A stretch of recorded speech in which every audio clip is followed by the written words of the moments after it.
Confirmado, os ovos de dragão que Rhaenyra entregou para Rhaena nesse episódio de House of the Dragon, dizendo que esses ovos seriam o futuro da casa Targaryen caso tudo ali começasse a ruir pela guerra, são os ovos que futuramente serão entregues a Daenerys e virarão Drogon, Viserion e Rhaegal. Alguns fãs estão teorizando também que o fato de Fumaresia estar agitado pode significar que o Laenor Velaryon está voltando, ou até mesmo que o Laenor Velaryon morreu lá em Essos. Será? Aqui nesse vídeo nós vamos comentar alguns detalhes do episódio 3 de House of the Dragon que passaram despercebidos. Fala galera, aqui é o Matheus Mendes, sejam muito bem-vindos a mais um vídeo aqui no canal. Mais um vídeo pra gente falar de House of the Dragon. Já saiu aqui no canal a minha análise do episódio 3 em detalhes, explicando tudo o que aconteceu. E eu vou deixar esse vídeo linkado aqui na descrição, caso vocês ainda não tenham conferido. E aqui nesse vídeo a gente vai comentar de detalhes, né? Porque toda semana é assim, tem a minha análise do episódio da semana e vídeos extras como esse, ajudando a aprofundar algum conceito trazido no episódio. Portanto, se você gosta dessa série, gosta de todo esse universo de Game of Thrones, eu peço para você se inscrever no canal se não está inscrito, ativar o sino de notificação para saber toda vez que eu postar um vídeo novo e me seguir no Instagram também para acompanhar o conteúdo que eu levo para lá. Sim, os ovos de dragão que a Daenerys recebeu como presentes de casamento e que no final da primeira temporada de Game of Thrones viraram Drogon, Viserion e Rhaegal, são esses ovos que a Rhaenyra entregou para Rhaena proteger longe de Pedra do Dragão. Nós sabemos que a Dança dos Dragões foi o começo do declínio da dinastia Targaryen e a gente sabe também que lá em Game of Thrones os dragões já estão extintos, né? Eles estão extintos até o dia que a Daenerys entra na fogueira com aqueles ovos de pedra, os ovos eclodem, e aí a Daenerys ela acaba ganhando o título de a não queimada e o título também de a mãe dos dragões, tudo no mesmo dia. Por muitos anos foi um mistério a origem desses ovos da Daenerys que estavam lá em Essos, mas a diretora desse terceiro episódio de House of the Dragon confirmou que esses que a gente viu nesse episódio 3 são os mesmos que serão entregues para Daenerys como presente de casamento no futuro. E isso incomodou alguns fãs porque todo mundo acredita que os ovos de dragão da Daenerys são, na verdade, ovos da dragão Dreamfire, a dragão da Helaena, e que esses ovos foram parar em Essos muito tempo antes da Dança dos Dragões, durante ainda o reinado do rei Jaehaerys I. Vou explicar para vocês. Nos livros, o rei Jaehaerys ele tem uma irmã mais velha, chamada de Rhaena. Essa Rhaena, ela morava em Pedra do Dragão e ela tinha ali algumas favoritas. Uma dessas suas favoritas, né, que fica implícito que ela tinha um caso, uma mulher chamada de Elissa Farman, quando o relacionamento das duas começou a não dar certo, essa Elissa Farman roubou 3 ovos, né, da ninhada de ovos de Dreamfire, dragão que estava lá em Pedra do Dragão, e fugiu com esses 3 ovos para Essos, onde ela vendeu esses ovos, ganhou muito dinheiro e utilizou esse dinheiro para construir uma frota e tudo mais. Embora nós não tivéssemos nenhuma confirmação oficial que foram esses ovos que a senhorita Elissa Farman vendeu, que foram os ovos que acabaram parando nas mãos da Daenerys, tudo fazia muito sentido, a história acabava se ligando, então todo mundo tomou isso como verdade. Então a série mudar esse acontecimento acabou incomodando muitos fãs, porque o livro Fogo e Sangue também cita que a Rhaena leva ovos de dragão para o vale, mas o livro cita que ela leva apenas 3, e aqui a série está mostrando pra gente que ela está levando 4. Ou seja, a gente pode inferir, a partir da confirmação da diretora do episódio, que 3 desses ovos que a Rhaena está levando para o vale vão se perder, vão ser roubados, não sei. Eles vão parar em Essos. E com os anos se passando, eles longe de Pedra do Dragão, os ovos vão acabar virando fósseis até eles serem entregues para Daenerys Targaryen no dia do seu casamento com Khal Drogo e tudo aquilo que a gente viu na primeira temporada de Game of Thrones até os dragões voltarem ao mundo. Mas já que estamos falando de dragão,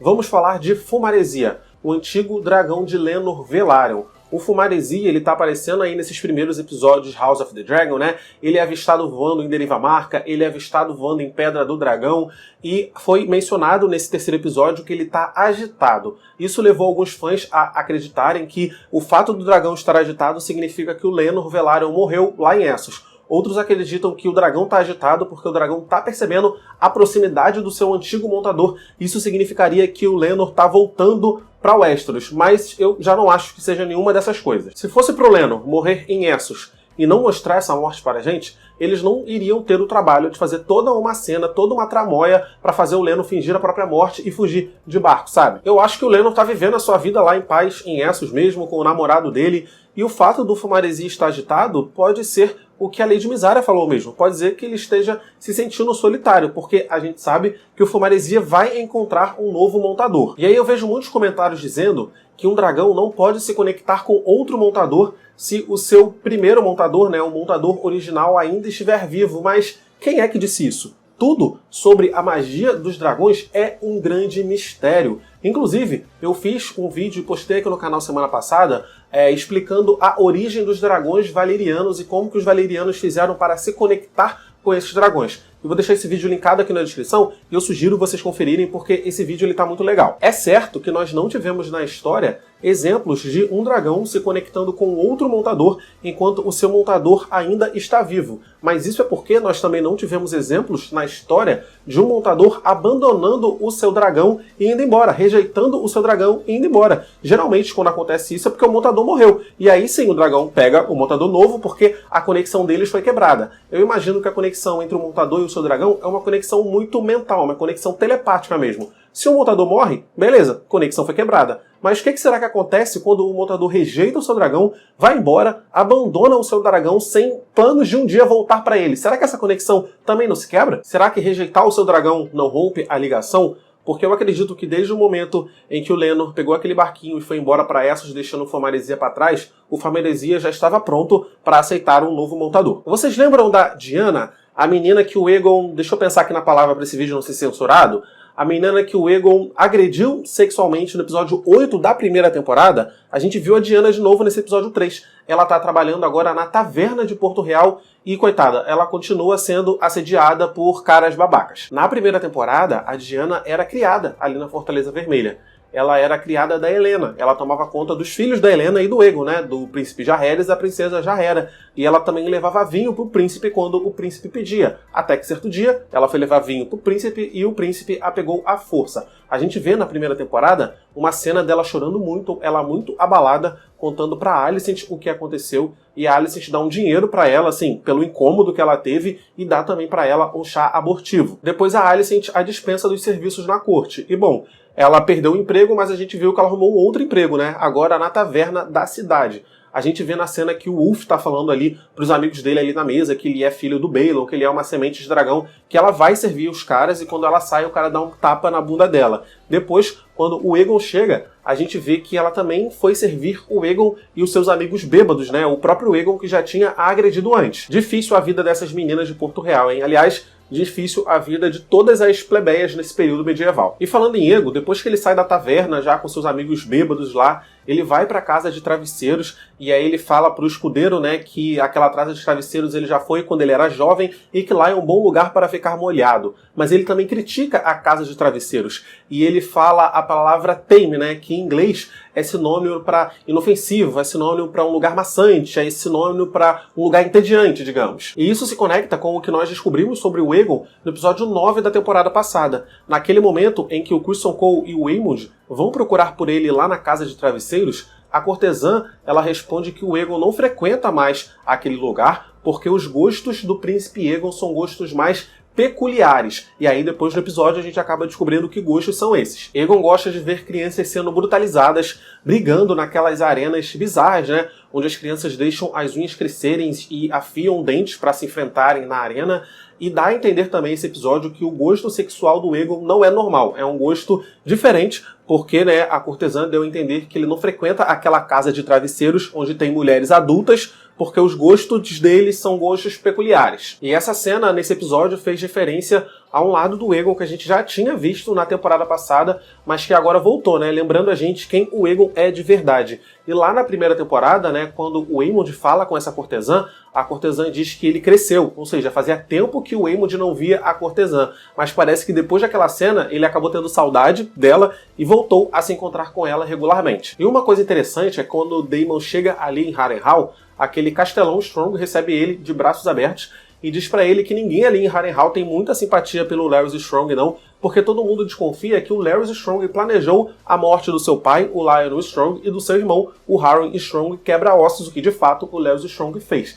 Mas o que o Castelão diz, né, é que Harrenhal nunca antes tinha visto um incêndio, e o incêndio que matou os Strong foi o primeiro incêndio desde Harren o Negro. E Harren o Negro era o chefe da Casa Hoare, ele era o senhor de Harrenhal e ele finalizou a construção desse castelo que foi construído para ser a maior fortaleza de Westeros e de fato era. Só que quando o Aegon Conquistador chegou e ele avisou que agora ele era rei do continente inteiro e que os outros reis, dos 7 reinos, podiam ou aceitar ajoelhar, dobrar o joelho para ele, ou aceitar sua ira, Harren o Negro preferiu a ira de Aegon Conquistador. Harren se trancou em seu castelo, o castelo mais impenetrável da história, e ele estava preparado para resistir a um cerco. O seu castelo tinha muros que eram altos demais para serem escalados por escadas, e seus muros eram grossos demais para serem perfurados por arietes. Ele achou que ele estava seguro dentro de Harrenhal, mas ele não contava com Balerion. Mas em defesa de Aegon Conquistador, ele até que tentou dialogar com Harren o Negro, tá? Ele chegou ali do lado de fora do castelo, disse pro Harren que se ele dobrasse os joelhos, ele continuaria sendo Lorde, ele continuaria tendo todas as suas terras, os seus filhos seriam Lordes depois dele, mas mesmo assim o Harren foi irredutível e ele voltou pro seu castelo, se trancou e esperou um cerco. Bom, e aí vocês já sabem o que aconteceu, né? Aegon voou com Balerion para dentro dos muros de Harrenhal e colocou fogo em tudo. Pedra não queima, o Harren disse, mas todo o resto queima. Pessoas, roupa, comida e até pedra derrete se ela for elevada a uma temperatura suficiente e as chamas de Balerion eram muito quentes. Foi dito que as torres de Harrenhal brilharam e se acenderam como velas. E depois do ataque, a Casa Hoare acabou. O Harren e todos os seus descendentes morreram ali mesmo. As terras fluviais, que antes eram domínio da Casa Hoare, Aegon deu para a Casa Tully governar. E todas as casas vassalas de Harren o Negro se tornaram casas vassalas de Edmund Tully. E é por isso que Harrenhal está todo destruído nessa cena que o Daemon entra lá. Porque depois de Harren o Negro, Harrenhal teve outros senhores, mas ninguém acabou sobrevivendo muito tempo e o castelo ganhou a fama de estar amaldiçoado. O incêndio em Harrenhal, que exterminou a Casa Hoare e que foi anterior ao incêndio que matou os Strong, aconteceu mais de 100 anos atrás dos acontecimentos da série. Então, assim, é bem provável ter um incêndio, sabe, natural ali. Então, assim, faz sentido eles desconfiarem do Larys Strong. Mas é isso, eu vou ficando por aqui nesse vídeo. Espero que vocês tenham gostado. Se você notou algum outro detalhe no episódio 3 que eu não comentei aqui no vídeo, por favor, coloca aqui nos comentários, que eu gosto de ler o comentário de vocês. Clica nos meus vídeos que estão aparecendo aqui do lado para assistir meus vídeos anteriores. É isso, deixa o like, por favor, porque o like me ajuda pra caramba. Tchau e até o próximo vídeo.